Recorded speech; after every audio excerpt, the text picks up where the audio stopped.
So it's a little bit dark in here. I've been saying I was going to try to vlog this whole creative process. I'm a little bit tired, and because I'm tired, my brain is not clear enough to write. So what I'm going to do is spend some time in my studio pulling out fabrics. I'm going to press them if I need to, and hopefully cut enough um, for the block of not block of the I was about to call it a block of the month for the quilt salon. And so this is on my phone. It won't be super bright because I'm recording it facing it, but it's whatevs. So that's what I'm about to do. I'm going to pull out fabrics, press if need to, cut, and prepare to start on my first, I think it's 3 blocks for the quilt along. So I'm going to try to take you with me. And in the end, let's hope that I have a nice, juicy, fun post. So I'll be back. Yeah.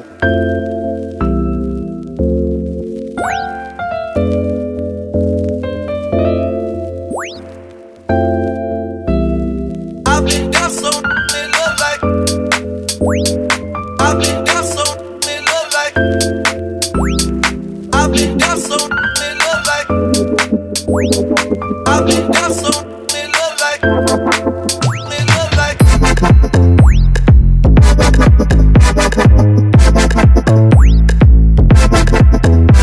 like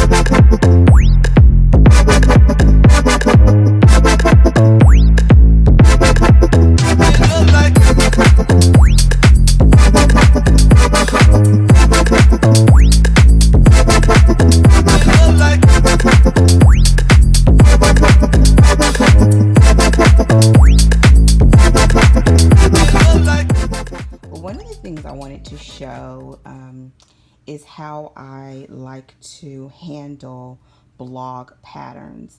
And this is from Happy Quilting. Um, she, I mean, just go to the blog because I don't know what to say. But it's a quilt along, and I'm going to show you what I do. And for me, because I use Safari, I do the same thing on my computer right now, and I'm doing it on my iPad, and I just wanted to show you all. Basically, it's like a little mini tutorial. So what I like to do is I like to have this pattern digitally on my iPad so that I can take notes and make markings on the pattern as I go, so that when I take a break and I stop, I can come back and pick up where I left off, hopefully. So on my iPad, what I do is I go to this little button here that looks like a line. It's the reading view. So I'm going to go there. And let me just make sure my light is up.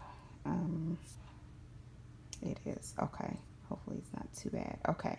So I click on that, and what that does is it takes the pattern, the blog, and takes off all the extra stuff. So it just makes it easier to read. And this was actually the introductory post. But I wanted to keep this in mind because I like going back to the picture for reference when I pick my colors. So that's what I really wanted this for today.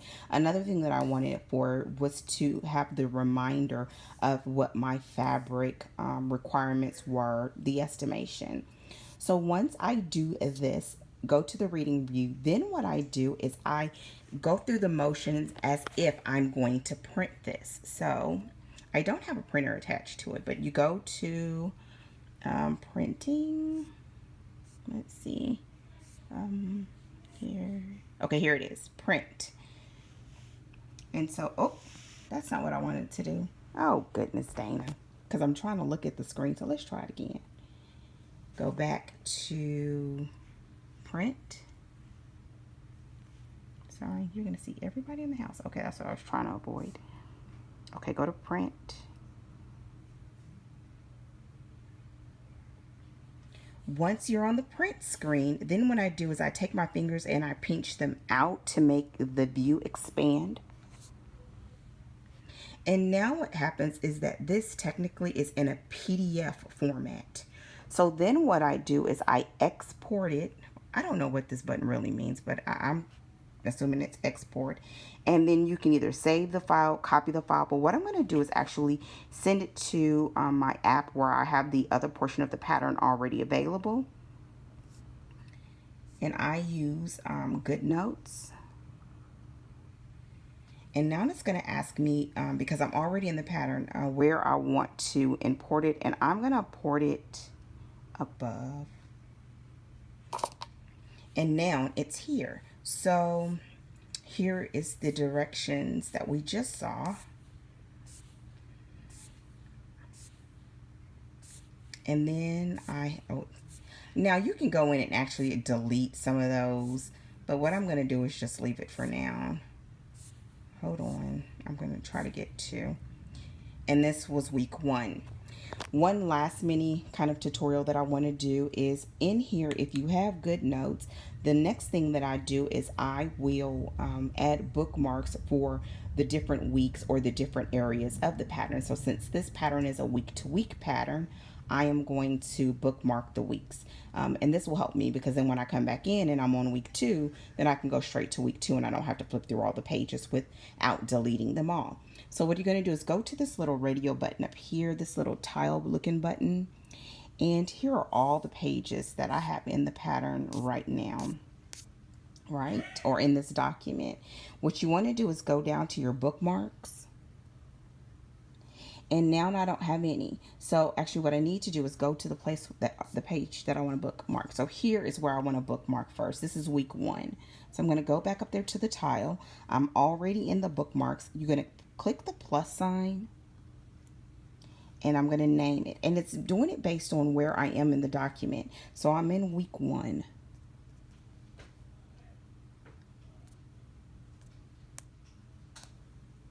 And now week 1 is designated with a bookmark.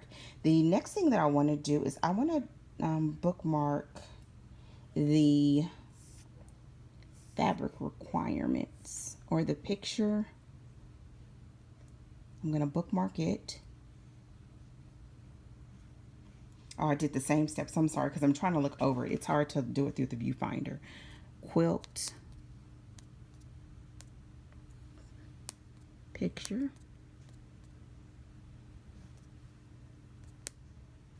Okay. And I also want to bookmark the fabric requirements.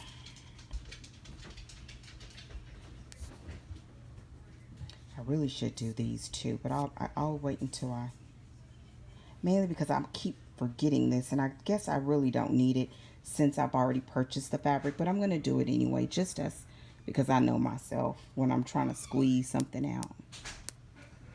Fabric. I'm just going to put fabric. And so now what happens, just to test what we've done, I'm going to go up to the top again and I'm going to click on week 1 and it's going to take me to week 1. And here's where I'm working right now. The great thing about this app is that it does have the links and stuff will still be active and take me back to the blog. But what this makes happen is it's all manageable for me. So I'm going to get back to the cutting. And what I wanted to do, I'm going to go to the quilt picture. And so now when I look at this picture, I can zoom it up, blow it up. And as, like, for example, today's block is this block,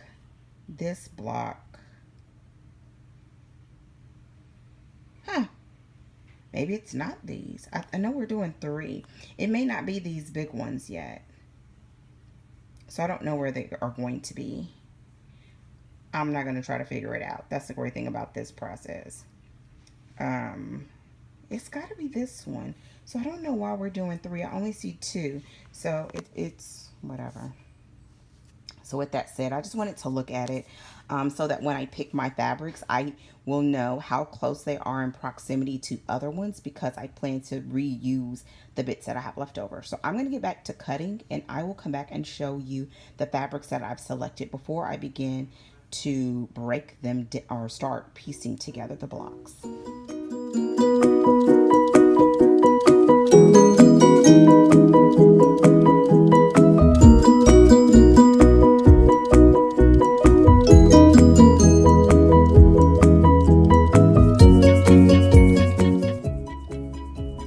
come back really quickly. I just wanted to show you one last thing. I can blow this up. And I was looking for this week's block, and if it was a snake, it would have bit me. But you can click on the marking, and we're doing this block right here.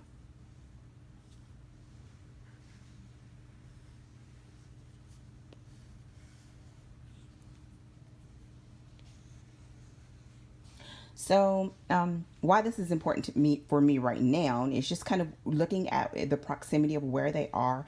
And I was looking at that because of the fabrics that I've selected. I've selected for 2 of the fabrics to potentially have the same center piece, but because of looking at this right now, I think I'm going to pick a different color for each block just to balance it out better, and then I'll take it from there. So I just wanted to show you all this, and I'm going to get back to work.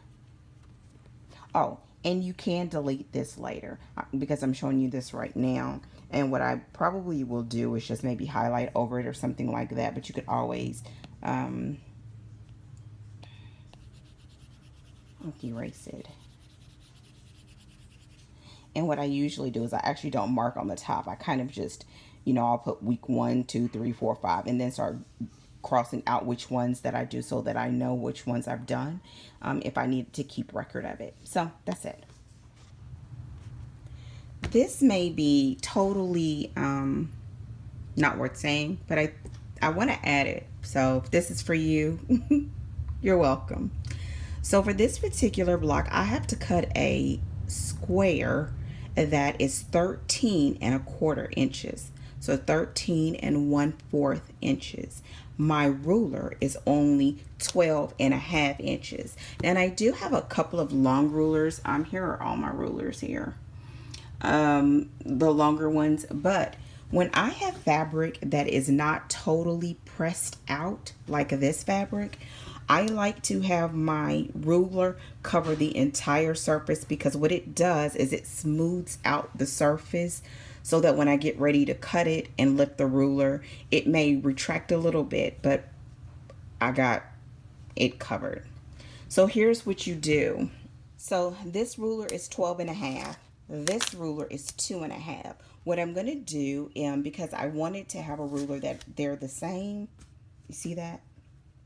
They're the same sizing. So what I do is I take my 2½ inch ruler and I subtract it from the 13¼ inches that I need. Okay, so I need 13 and I subtract 2.5. Could you do this in your head? Yes, I probably could, but when I'm doing this, I don't like to guess. I just follow the directions, and I'm finding that it's easier for me to go along with the directions when I don't think about it. So brain did, but it'll get done. Okay.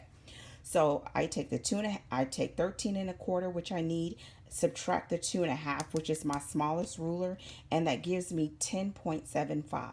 So what I do is I've already cut my left edge of my fabric straight. So now all I need to do is align this side of my fabric at the 10 3/4 mark on my large ruler, bump my 2½ inch ruler next to it, and then I can cut a straight edge on this side.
everyone. So I'm back to show you the fabrics that I've selected for the first 3 blocks in the quilt along the Shining Star quilt along.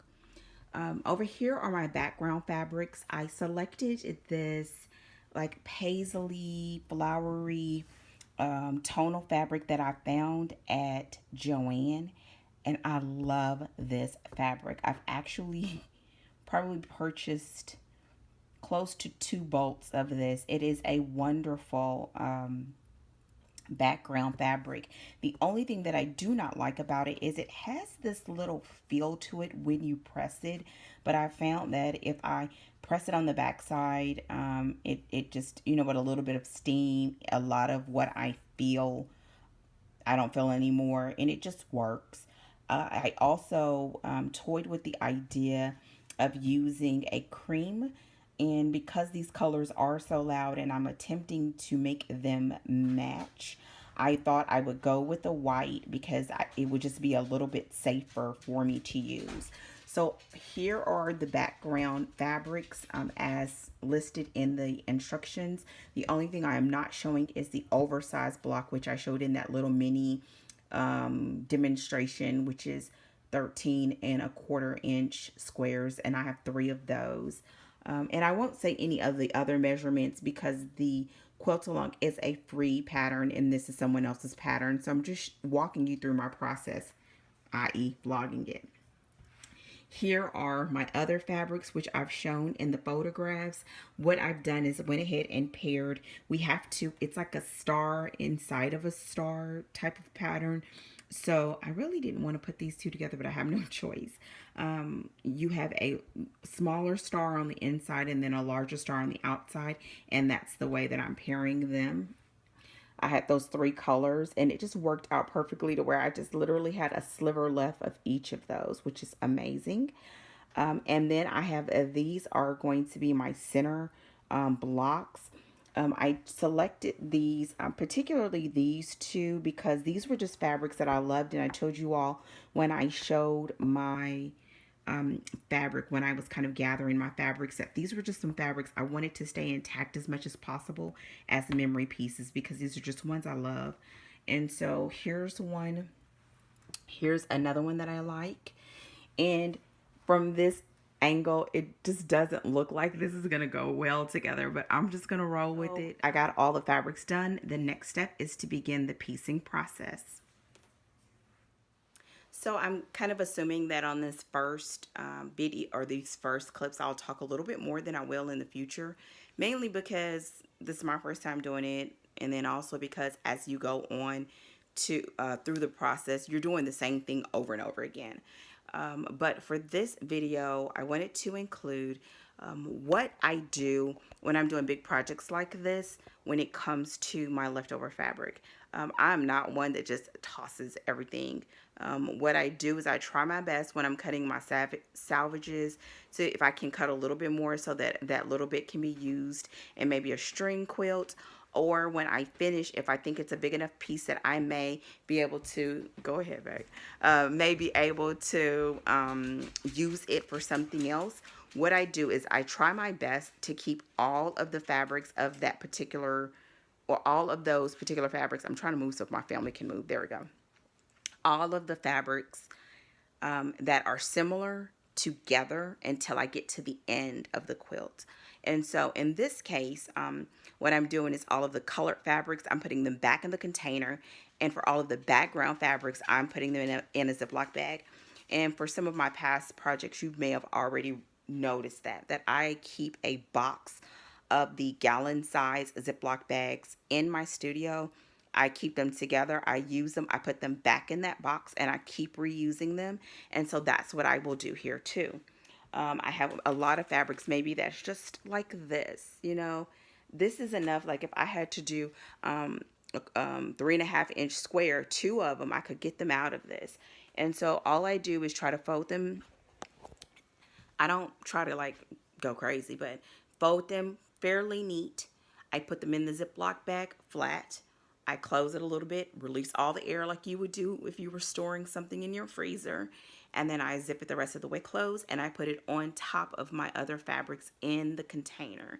And so that's the way I store it, so that if I have smaller pieces that need to be cut, I go to that bag first before cutting into my yardage, especially when you're doing a block of the month style or a quilt along style project, because you don't get to cut all part of my hand. You don't get to cut all of your fabrics at once. And when you get to cut all of your fabrics at once, you can be strategic about your cutting. But when you're doing a block here, a block there, well, you don't know what's coming. And so you just cut what you need. And I don't like to be willy-nilly about it. I mean, sometimes, you have a yard of fabric and it could be anywhere from $6 to $15 for a yard of fabric. And so I like to, proceed with caution. Be mindful of my dollars and cents. Be a good steward. And all of that good stuff. So that's what I do. As always, if you have questions about it or you want me to expand upon it, always put it in the comment section. And let's get back to this blog. And as far as my electronic pattern, this is what I do. So in this particular pattern, she did give a page that summarizes all the pieces that you need to cut for all 3 of the blocks for this week. And so since she had them listed, what I did is, as I actually cut each blocks or each item, I highlighted it so that when I looked at my list, I knew what I cut and what I didn't cut. Again, it's not a lot, but this is a good way for you to check and recheck your numbers. It's also good because you don't have to really think about it. You just have to follow the directions. And so that's what I do. I go through and I highlight the sections that I've done, and when you close this out and open it back up, it'll be here for you. And it can always be erased if you decide you want to utilize that pattern again. All right, at it again.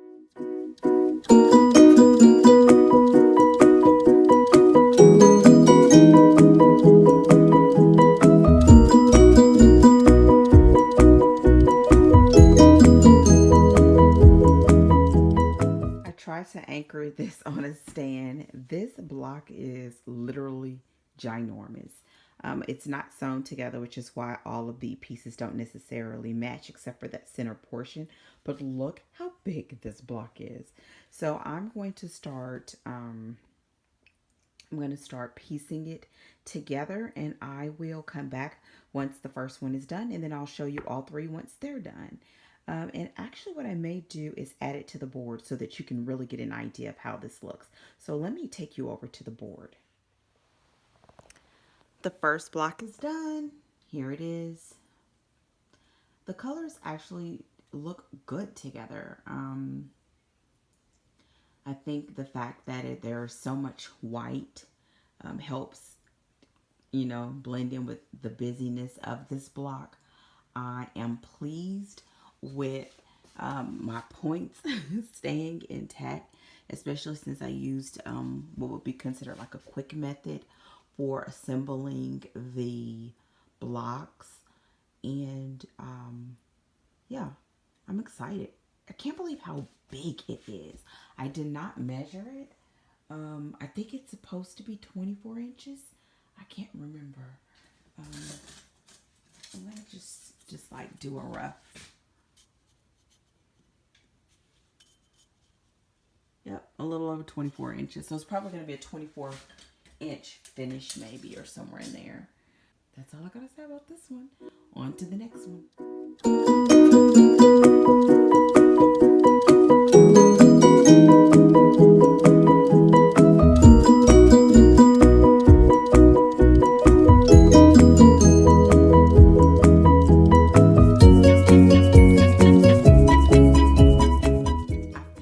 Little contraption, not a full selfie stick, but it makes it so that this is not all in my face. But I am closing out this week's blocks for the Shining Star Quilt Along, and I'm going to show you all the finished blocks and see if I can put together this vlog in an expeditious like fashion. But I do want to say that I have thoroughly enjoyed making these blocks. The only concern that I have at this point is where in the world am I going to store them, because they are huge. They're 24-ish inches as far as the size, and there's 3 of them. And so I've pressed them and all of that, and I'm just going to have to fold them up, which would break my heart, literally. But it's been awesome. So what I'm going to do is I'm going to go ahead, turn the camera, show you all the finished blocks in picture form, so that I won't have to try to hold them up and hold this camera, since I am doing it by my phone. I hope that you have enjoyed this week's vlog, or this vlog. I don't want to say this week's because it may not be possible to do it every week, but I have enjoyed this vlog. I hope that you have enjoyed it too. And if you have, can you tell me if you'd like to see this again, and if you like this format of video? Because I don't want to do it if it's like, you know, nobody want to watch it. Because if it's just me doing it for me, then, you know, I keep it to myself and I don't have to edit. But if you're interested in seeing more, well, then let me know in the comment section. Don't forget to give it a thumbs up. And also visit the blog and leave a comment. I mean, the more that we're doing that, I'm turning because I want to make sure my family can still move around. If you go to the blog and leave a comment, it just lets me know that you're here and that you're enjoying this content. Also, because I've embedded some little tips and tutorials, mini tutorials inside this video, and I'm actually thinking about making a couple of them standalone little tips. And so I'll just base it on how everyone responds to this blog. So I am out. I will see you all hopefully sooner than later. I hope that you enjoyed the pictures that are coming up. And I do believe that I'm officially signing out for this Shining Star Week 1 Quilt Along blocks. And I will see you all hopefully sooner than later. Take care and goodbye. Yeah.